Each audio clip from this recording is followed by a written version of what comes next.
What happens when a young woman, forced into a world she never imagined, realizes that the man she feared most carries a secret that could change everything?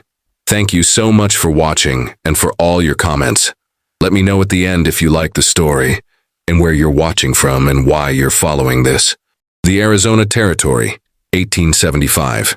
Sarah Miller stood at the edge of the settlement, her hazel eyes fixed on the distant mountains. At 22, she had journeyed west from Boston after her parents' passing, hoping to start anew with her uncle who ran the local trading post. The frontier was nothing like she had imagined, harsher, wilder, yet strangely beautiful in its desolation. "Miss Miller, you shouldn't wander so far from town," called Mr. Thompson, the elderly shopkeeper who had taken a fatherly interest in her welfare. "Apache scouts have been spotted in these parts." Sarah nodded, gathering her skirts as she turned back toward the cluster of wooden buildings that made up Willow Creek. "I was just watching the sunset, Mr. Thompson. It paints the mountains so beautifully here. Beauty can be dangerous in these territories," he warned, escorting her back to the trading post where her uncle waited. Inside, the post was bustling with activity. Cowboys purchasing supplies, settlers trading goods, and her Uncle William bartering with a grizzled prospector. When he spotted Sarah, he frowned. "Where have you been, girl? I told you to help with inventory." "I'm sorry, Uncle, I needed some air." Sarah moved behind the counter, aware of his disapproving gaze. Since arriving 3 months ago, she'd tried to please him, but William Miller was a hard man, embittered by years on the frontier and the loss of his wife to fever. As Sarah arranged jars of preserved goods, the door swung open. The conversation in the trading post died immediately. 3 Apache men entered, their expressions unreadable, their bearing proud. The tallest one, clearly the leader, had piercing black eyes that scanned the room before settling on Sarah. "Chief Wakan," her uncle greeted stiffly. "What brings you to town?" The Apache chief spoke in measured English. "We come to trade." His eyes never left Sarah, who felt a chill run down her spine despite the summer heat. Over the next hour, Sarah observed the careful transaction between her uncle and the Apache. The chief called himself Tahoe, running wolf in their language, and though his companions seemed wary, he conducted business with dignified patience. When they finally departed, Sarah released a breath she hadn't realized she was holding. "They won't be trouble," her uncle assured the nervous patrons. "Chief Wakan's people have kept the peace treaty these past 2 years.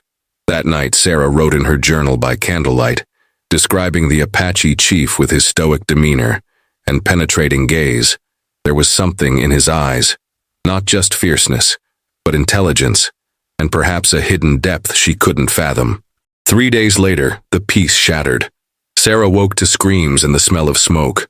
Raiders, not Apache but white bandits dressed as Indians, had attacked the settlement, setting fires and stealing horses.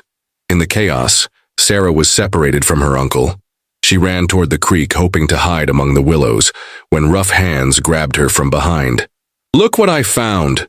A bearded man with rotting teeth dragged her toward his horse. Sarah fought, scratching and kicking, but the man was too strong. Suddenly, a war cry split the air. The bandit turned, releasing her as an arrow struck his shoulder.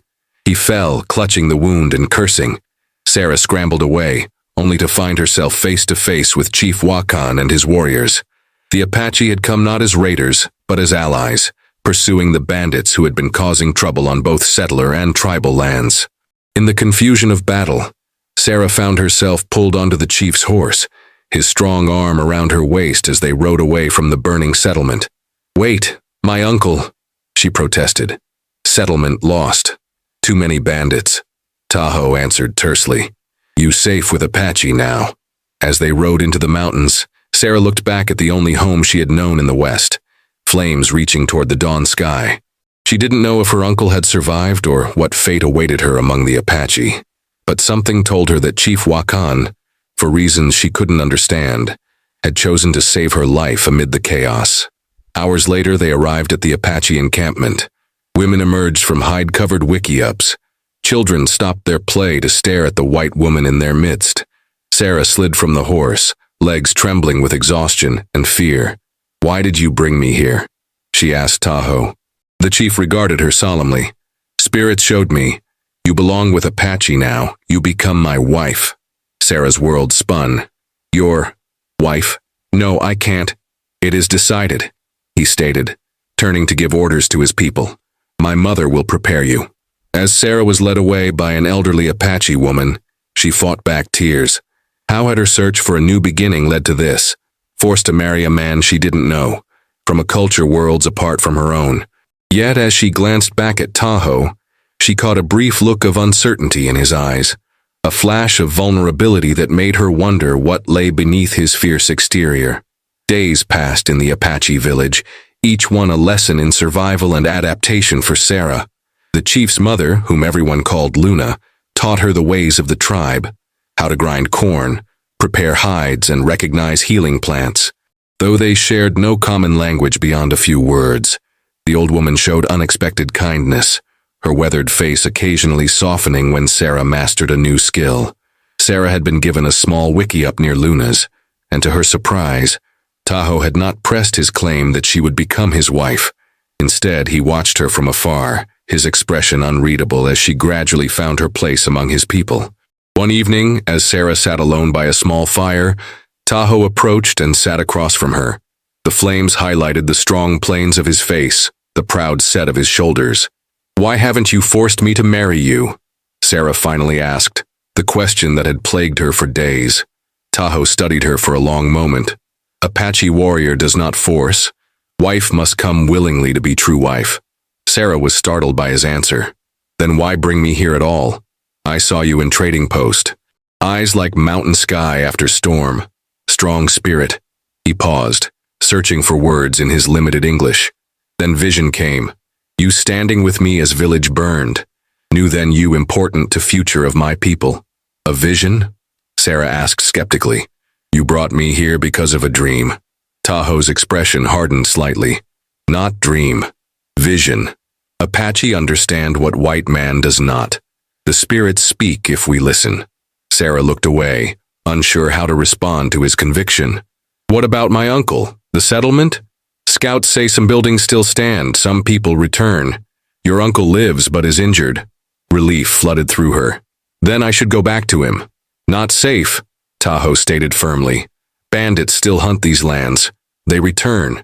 Here you protected. Protected as what? A captive? A future wife I never agreed to be? Sarah challenged, her fear giving way to frustration. Tahoe stood, his silhouette imposing against the twilight sky. You not prisoner.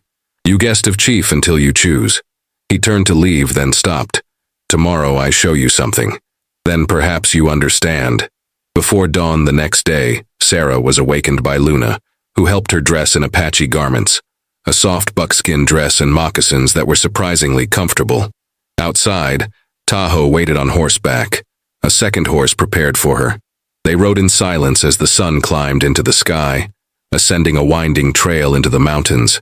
When they reached a high ridge, Tahoe dismounted and helped Sarah from her horse. He led her to the edge of a cliff that overlooked a vast valley below. This land of my fathers and their fathers, he said, his voice reverent. Once, Apache roamed free from mountain to desert. Now, white man builds, brings iron horse, cuts trees, kills buffalo. He turned to her, his dark eyes intense. My people disappear like morning mist. I must find way for Apache to live in new world or we die. And how does marrying me help with that? Sarah asked softly. You know white man's ways. Read marks on paper. Speak with traitor words. Can help Apache understand treaties, not be cheated. He hesitated, then added quietly, and I see goodness in you. Respect. Not like soldiers who kill our children or traitors who give poison water to my warriors. Sarah stared at the breathtaking landscape, understanding dawning. You want an interpreter, an advocate. Want partner, Tahoe corrected. Equal in eyes of spirits. They stood in silence for several minutes, the weight of his words settling between them. For the first time, Sarah saw beyond the fierce exterior to the burden Tahoe carried, the responsibility for an entire people's survival in a rapidly changing world. There's something else I must show you, he said finally, leading her back to the horses. They rode for another hour until they came to a small hidden valley where a stream cut through rich grassland. To Sarah's surprise, she saw cattle grazing. Not many, perhaps 30 head, but healthy and well-tended. Your cattle? She asked, confused. Tahoe nodded. Trade for them. Learn white man's ranching.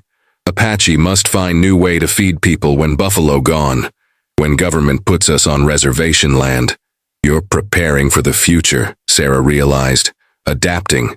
Must adapt or die, Tahoe said simply.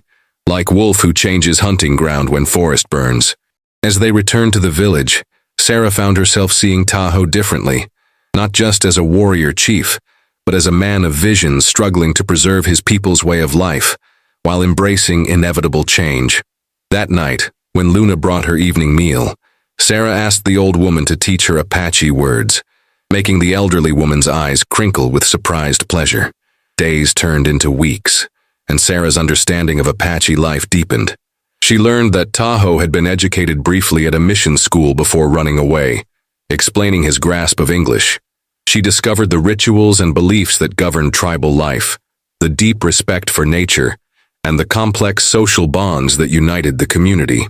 She also learned of Tahoe's personal losses, his wife and infant son, killed in a cavalry attack 5 winters past. Luna explained through gestures and the few shared words they now had, that grief had hardened her son, turning him from a laughing youth into the stern leader he now was. One afternoon, as Sarah helped the women prepare a feast for a successful hunt, a commotion at the edge of the camp drew everyone's attention. A group of Apache warriors returned, supporting a badly wounded companion. Sarah recognized the young man as Nahele, Tahoe's cousin. Without thinking, she rushed forward. Bring him to my wickiup, she directed, falling back on the nursing skills she had learned from her mother in Boston. For hours, Sarah worked alongside Luna to clean and treat Nahele's wounds, a deep gash across his ribs, and what appeared to be a bullet wound in his shoulder. Tahoe stood silent witness, his face grave as Sarah extracted the bullet and stitched the wounds with sinew thread. When finally Nahele rested, feverish but stable, Sarah emerged from the wickiup to find Tahoe waiting alone. How? He asked simply. My mother was a nurse in the war, Sarah explained, washing blood from her hands in a water basin. I learned from her. Tahoe nodded slowly. You saved my cousin's life. The tribe will not forget. That night, as Sarah prepared for sleep, exhausted from her efforts, Luna appeared at her doorway. The old woman placed a beautifully beaded necklace around Sarah's neck, touching her cheek in a maternal gesture, before leaving without a word. Sarah fingered the intricate beadwork, understanding it represented acceptance. She was no longer just a white captive but becoming something else, a bridge between two worlds, just as Tahoe had envisioned. The realization brought both comfort and confusion as she drifted into sleep, dreaming of a future she had never imagined. Autumn painted the mountains in fiery hues, as Sarah's integration into Apache life continued. She now spoke enough of their language to converse with most tribe members, and her skills as a healer had earned her respect beyond what her connection to Tahoe provided. The children no longer hid when she approached, but instead sought her out, delighting in the stories she told them of faraway places. One crisp morning, as Sarah gathered herbs with 2 Apache women, Kimi and Ayana, she spotted riders approaching the village. Her heart quickened when she recognized the blue uniforms of cavalry soldiers. We must warn the others, she told her companions, who needed no translation as they quickly gathered their baskets and hurried back to camp. By the time they arrived, Tahoe and several warriors had positioned themselves at the village entrance. Sarah pushed through the gathering crowd to stand beside him. What do they want? She asked quietly. Tahoe's jaw was tight. We will hear their words. The cavalry detachment, led by a lieutenant Sarah didn't recognize, halted at a respectful distance. The young officer dismounted and approached alone, stopping several paces from Tahoe. Chief Wakan, the lieutenant greeted, removing his hat. I'm Lieutenant James Foster from Fort Grant. We've come on a matter regarding a missing settler woman. Sarah felt Tahoe tense beside her. We have reports that during the raid on Willow Creek, a woman named Sarah Miller was taken by Apache warriors, the lieutenant continued. Her uncle has petitioned the governor to demand her return. Before Tahoe could respond, Sarah stepped forward. I am Sarah Miller, Lieutenant. The young officer's eyes widened. Ma'am, are you being held against your will? We're here to escort you safely back to your uncle. Sarah felt every eye on her. The suspicious glares of the soldiers, the concerned faces of the Apache who had become her friends, and most powerfully, Tahoe's intense gaze that betrayed nothing of his thoughts. I was rescued by Chief Wakan during the raid, Sarah explained carefully. The attackers were not Apache but white bandits disguised as Indians. The chief brought me here for my protection. Nevertheless, ma'am, your uncle is most anxious for your return, Lieutenant Foster insisted. He's recovering from his injuries at Fort Grant and has requested we bring you to him immediately. Sarah hesitated, torn between her duty to her only remaining family and the new life she had begun to build. She glanced at Tahoe, whose face remained impassive, though she had learned to read the subtle tensions in his posture. May I speak with Chief Wakan privately before I answer? She requested. The lieutenant frowned but nodded. Of course, but please understand we have orders to return with you. Sarah walked a short distance away with Tahoe, their backs to the soldiers. My uncle is alive, she said quietly. I must see him. You wish to leave, Tahoe stated, a statement rather than a question, his voice unnaturally flat. I wish to make sure he's well, Sarah corrected, and perhaps I can be more useful to both worlds if I can move between them. Tahoe studied her face. You think soldiers let you return once you leave? Sarah hadn't considered that possibility. I won't let them prevent me if that's what I choose. After a moment, Tahoe nodded once. You must follow your heart's path. If spirits mean for you to return, they will clear the way. Sarah was surprised by the emotion that welled within her at the thought of leaving. I will return, she promised. Give me 3 days with my uncle. Send warriors to the big cottonwood by the river crossing. I will meet them there if I can. Tahoe reached out, his fingertips lightly touching the beaded necklace Luna had given her. Wear this. Remember Apache, who call you friend. Sarah gathered a few belongings and bid farewell to Luna, who pressed a small medicine pouch into her hand with instructions in broken English to keep it close. The old woman's eyes held a warning Sarah couldn't fully understand. The ride to Fort Grant was tense and uncomfortable. Lieutenant Foster attempted polite conversation, but his questions about her captivity made it clear he didn't believe her explanation. Many captives develop sympathies for their captors, Miss Miller, he said gently. It's nothing to be ashamed of. Once you're back among your own kind, those confused feelings will fade. Sarah bit back a sharp retort, knowing argument would only strengthen his conviction. Instead, she asked about her uncle's condition and the rebuilding efforts at Willow Creek. Fort Grant loomed on the horizon by mid-afternoon, a stark collection of wooden buildings surrounded by a high wall. As they rode through the gates, Sarah felt a sense of confinement she had never experienced in the open Apache village. She was escorted to the infirmary where her uncle sat propped up in bed, his legs splinted and bandaged. When he saw her, William Miller's weathered face crumpled with emotion. Sarah, thank God you're alive. He reached for her with trembling hands. When those savages took you, I feared the worst. Sarah embraced him gently, mindful of his injuries. The Apache saved me, Uncle. The raiders who attacked our settlement were white men. William's face hardened. Don't defend them, girl. I know what they're capable of. The things they do to white women. He shuddered. It wasn't like that, Sarah insisted. They treated me with respect. Chief Wakan protected me. Wakan! Her uncle spat the name. That devil's been raiding settlements up and down the territory. The army's just waiting for him to break the treaty so they can put his whole tribe on the reservation where they belong. Sarah pulled back, shocked by his vehemence. That's not true. He's trying to find a peaceful way forward for his people. The argument that followed left Sarah drained and frustrated. Her uncle refused to believe her account, convinced she was suffering from a form of captivity madness. The fort's doctor examined her and spoke to her in the same condescending tone Lieutenant Foster had used, assuring her that her confused loyalties would resolve with time and proper Christian influence. That night, alone in the small room she'd been assigned in the officers' quarters, Sarah stared out at the stars and fingered Luna's medicine pouch. Inside, she found a small carving of an eagle, Tahoe's spirit animal, she realized. Over the next 2 days, Sarah's unease grew. Her uncle spoke of taking her back east, away from the frontier's dangers.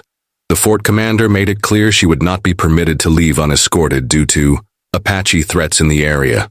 And most disturbing, she overheard a conversation between officers about a planned operation to force Tahoe's band onto reservation land by any means necessary. On the third morning, Sarah made her decision. Using the skills she had learned among the Apache, she slipped out before dawn, taking a horse from the stable and riding hard for the river crossing. She prayed the warriors Tahoe had promised would be waiting, and that she wasn't too late to warn him of the coming danger. As the cottonwood came into view, Sarah saw no sign of Apache scouts. Her heart sank until a bird call, too perfect to be natural, sounded from the brush. 2 warriors emerged, one of them Nahali, recovered from his wounds. "The soldiers come," she told them urgently in their language. "We must warn Tahoe." Nahali nodded grimly, helping her onto his horse. As they rode toward the Apache village, Sarah explained what she had overheard. The cavalry planned to surround the camp at dawn the next day, forcing the tribe to surrender or face annihilation. When they reached the village, Tahoe was waiting, as if he had known she would return. His eyes brightened momentarily before turning serious as she delivered her warning. "You risked much to bring this news," he said when she finished. "Why?" Sarah met his gaze steadily. "Because this is where I belong now." For the first time since she had known him, Tahoe smiled, a transformation that softened his entire face and revealed the man he might have been in a more peaceful world. "Then we prepare," he said, turning to give orders for the village's evacuation. "And when we are safe, we will speak of the future, yours and mine." Through the night, the Apache village transformed into a hive of purposeful activity.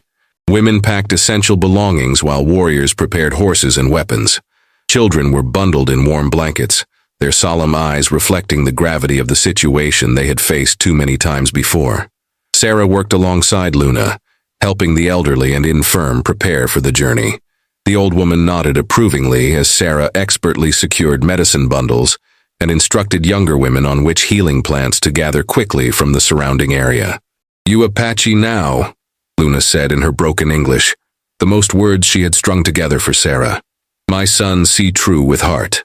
Tahoe appeared briefly, conferring with the tribal elders before approaching Sarah. "We leave for the high canyon before moonset," he informed her. "Secret place where soldiers cannot follow with horses." "Will everyone make it?" Sarah asked, concerned for the elderly and the small children. "Apache strong," Tahoe assured her. "Many times we move like wind before storm." His expression softened slightly. "You came back." "I promised I would," Sarah replied simply. A shout from the perimeter interrupted their moment. A young warrior raced into camp with news that made Tahoe's face darken. The cavalry had moved faster than expected. Advanced scouts were already in the foothills, just hours away. "We must go now," Tahoe ordered. "Leave what cannot be carried." The evacuation began immediately, families forming a silent procession into the darkness. Sarah helped Luna onto a gentle mare, then mounted her own horse. As they left the village behind, Sarah glanced back at the wickiups and cooking fires, the place that had become her home more than the trading post or even her uncle's house in Boston ever had. Tahoe led them through hidden ravines and narrow passes that seemed impassable in the darkness, but opened just enough for their single-file line to navigate. After several hours of hard riding, they reached a series of switchbacks that climbed steeply into the mountains. "From here we walk," Tahoe announced. "Horses make too much noise on stone." The tribe dismounted, and warriors led the horses away. They would release them far from the trail to confuse any pursuers. The climb that followed tested everyone's endurance. Sarah helped Luna over difficult sections, marveling at the old woman's determination, despite her age and frailty. Dawn was breaking when they finally reached the canyon Tahoe had spoken of, a hidden valley nestled between sheer cliff walls, accessible only through a narrow crevice that could be easily defended. A small stream ran through its center, and ancient stone dwellings built into the cliff face by people, long vanished, offered immediate shelter. "Ancestors' place," Luna explained to Sarah as the tribe began settling in. "Sacred ground, safe place." While the women and children organized the camp, Tahoe and his warriors positioned themselves at strategic points along the approach trail. Sarah helped establish a healing area in one of the stone structures, arranging her medical supplies and herbs that had been hastily gathered. By midday, The scouts reported cavalry patrols in the lower valleys, searching in expanding circles from the abandoned village. So far, the Apache's trail remained undiscovered, but Sarah knew it was only a matter of time before soldiers found sign of their passage. As twilight approached, Tahoe called a council of elders. To Sarah's surprise, he requested her presence. She sat quietly as they discussed options in their language, now understanding most of what was said. The debate was heated. Some warriors advocated attacking the soldiers, while others argued for continuing deeper into the mountains where no white man had ventured. Finally, Tahoe raised his hand for silence. "Fighting brings more soldiers," he stated firmly. "More dying. This is not the way." "What then?" asked Nahele. "Hide forever in mountains while white man takes all Apache land?" Tahoe turned to Sarah. "You know white man's law. Is there a way for Apache to keep land, keep freedom?" All eyes turned to her, and Sarah felt the weight of their trust. She thought carefully before answering. "There are treaties, but the government often breaks them. However, there are also white men who fight for Indian rights, newspapers that print the truth, lawyers who challenge unjust laws." "How we find these men?" an elder asked skeptically. Sarah straightened her shoulders.